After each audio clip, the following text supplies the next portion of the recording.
Alright everyone, this is the finished repair and mainly cleanup as well on the Try Me version of the Robot Leader. A pretty scarce one, even though it's the regular red coloring and there's not a big deal to it.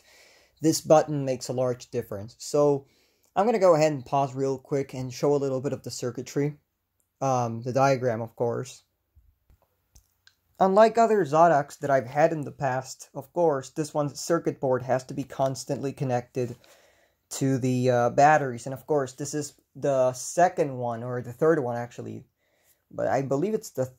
I can't remember if the second generations have it, but I know for sure that the first generations have the double battery trick, because usually... You know, not these, but the newer ones that were made afterwards, like that one over there, they have, you know, the ones that have the, well, newer ones, no, older ones, actually, they're older than this one.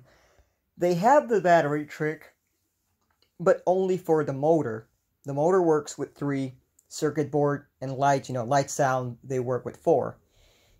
On this one, motor works with 3. And sound works with the other 3. Well, you know, 3 and 3. Again, usually on robot commanders, let's basically say the Huachi commanders and even the knockoffs, and even the knockoff Robot Leader and the knockoff Robot 2001, it's the other way around. On this one, it's upside down because the top, you know, the 3 top batteries run the motor on this one, and the 3 bottom batteries run the sound. Now, it uses 4. Why do I say bottom and top batteries? Because these are the 3 top, and these are the 3 bottom, pretty much. Both circuits share the 2 middle batteries, but counting from the top is the movement, counting from the bottom up is the sound and light. So that's there, that's settled. It's got, of course, a Try Me button that's always connected. There's no way around that. There's 2 white wires that go to these 2 spots over there. Now, this is something that seems to have been made over production. They were like, oh, there's an issue here, so we're going to put a capacitor because there's a capacitor on the board, not through the other side or anything being properly hid. So we have 1 wire goes here, 1 wire goes there. That's negative. The main positive for all things, except the button, of course. The positive speaker, all the lights. Speaker negative, and the negative of the light. So that's there. Other than that, that's it. On the motor, the negative pole is interrupted, and I guess that's practically it. So we have covered that part. Now, within the back and within the differences in general, these versions, which I, again, consider the 4th generation that has, I believe, 3 variants, I'm not too sure, but these usually have a battery cover that's a little bit more complex just because it has a loop for the screw holder. This is a feature that was implemented here, and it just carried on with all the knockoff Zodaks you can imagine. Most of them have the screw thing. It came like, you know, it became like a thing that you had to do, like a must-do thing, once Son AI went out of business in 2003.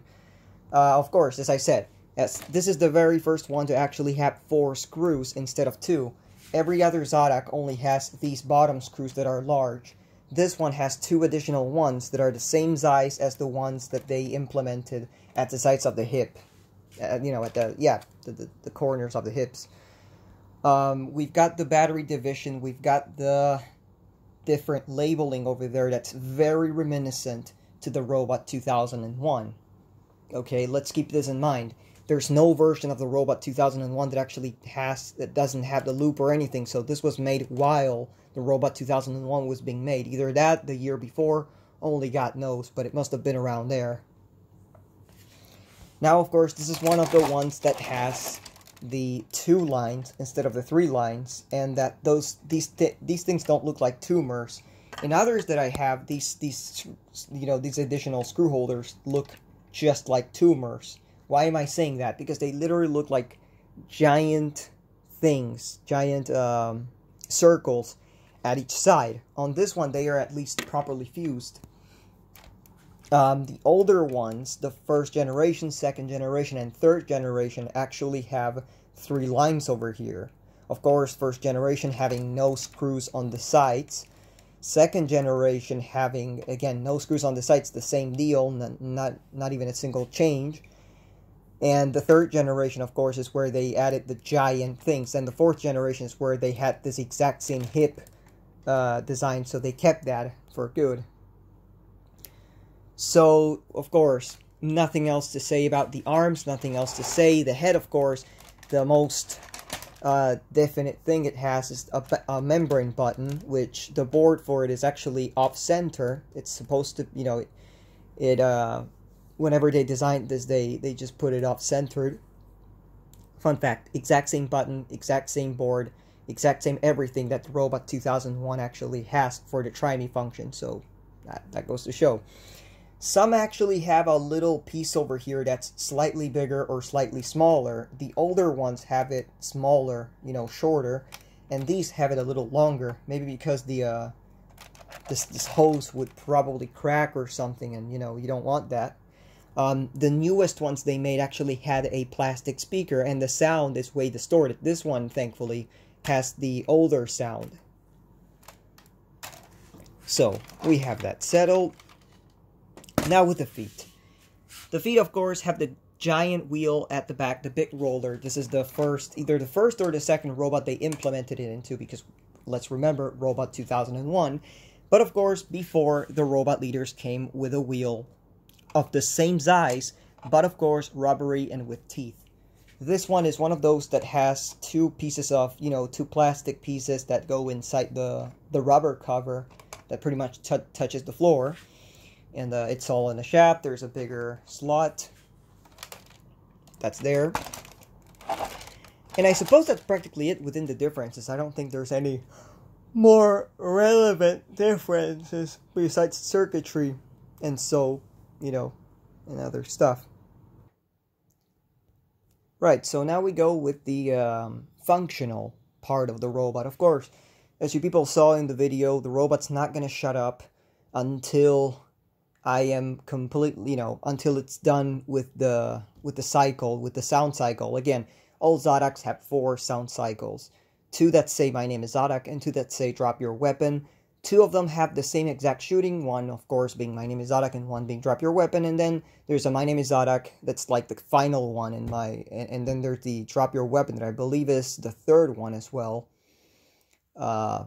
That have, each one has different sounds, aside from, you know, all of the others.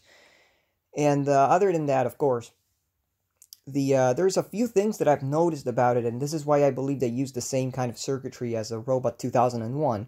If you grab a Robot 2001 while it's talking, you press the Try Me button strong enough, you're going to actually shut it off. You're going to shut the circuit board off, and you have to press the button again for the thing to actually start.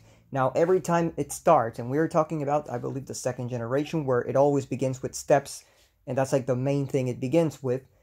But right after that, it carries on from wherever you left it in Try Me mode. This one does something fairly similar. Fairly similar. Only that on this one as well, in order to shut it off, you have to keep the button pressed, because the second you press it, and you gotta press it stronger, you know, one thing is in Try Me, you press it softly, it's going to talk. You press the button a little stronger for it to actually register it when it's turned on. So we're going to go with that. First off, we're going to do the 4 Try Me sounds, or sound cycles, that this robot's going to go through when you turn it on. My name is Nada.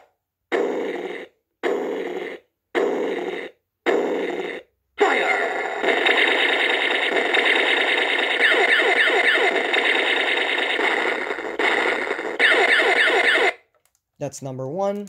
Drop your weapon. Fire!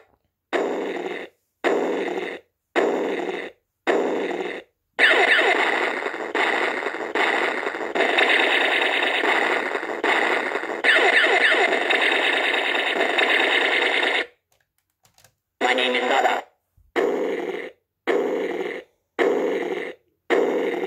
Fire!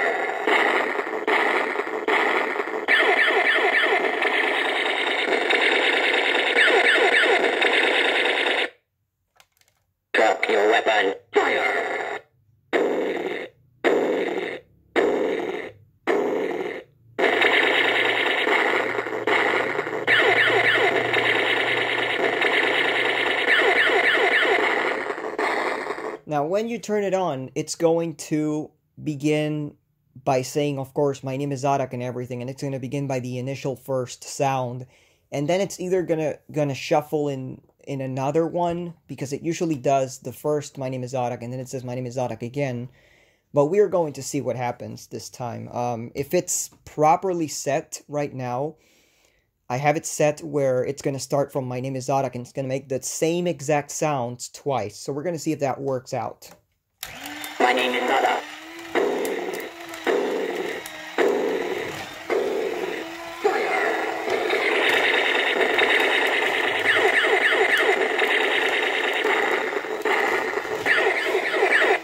My name is Zadak.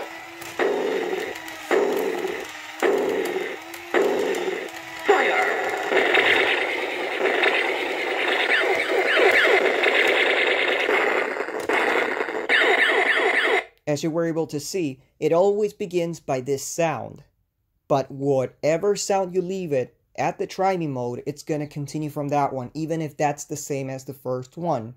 It's going to repeat itself. So now it's going to probably begin by the drop your weapon that follows after this one. Once it says my name is Zadak for the first time, and you know, it basically does that initial my name is Zadak, it's always going to be the same. My name is Zadak.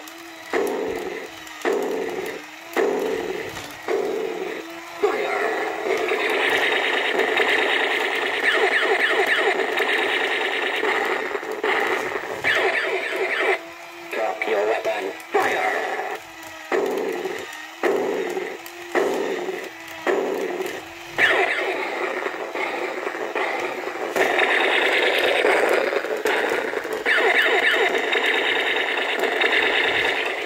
My name is Zadak.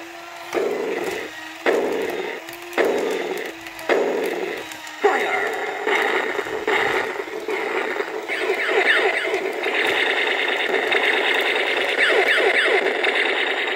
So that's that. And now we're going to make the last thing before I end this video. I'm not really going to show the box because that's the entire difference. That's just a try me thing. But the last thing I want to show is how to shut it off while it's actually running.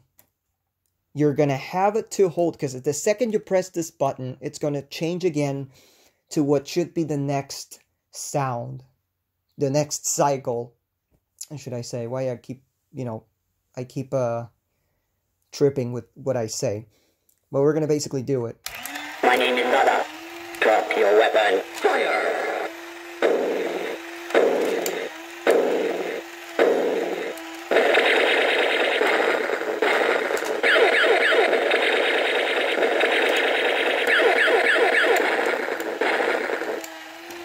And there you go.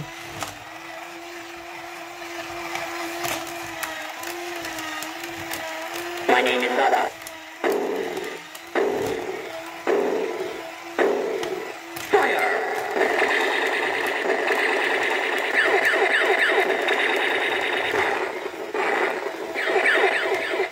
Drop your weapon. Fire!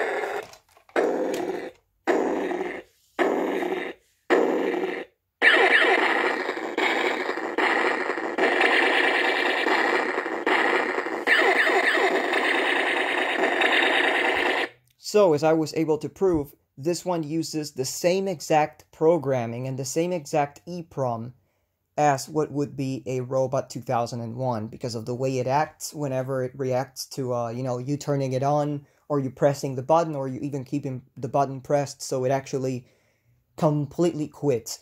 Again, you can do this by just removing one battery, either if you want to make it just, because again, I'm sure that when this thing was brand new, it only included 3 batteries for the demo. That's why the battery trick exists. They could have just added the 4th battery and have the thing sound way more powerful, but they did this to save 1 battery and at the same time for you to just not be able to turn it on. Imagine a fucking kid just grabbing the thing, turning it on. It would strip it, it would ruin it in the box. But again, there you have it. Same battery trick as 2001, same button as 2001, same programming as 2001, only that with Zadak sounds. Same wheels as 2001, same everything as 2001. So, that's practically it.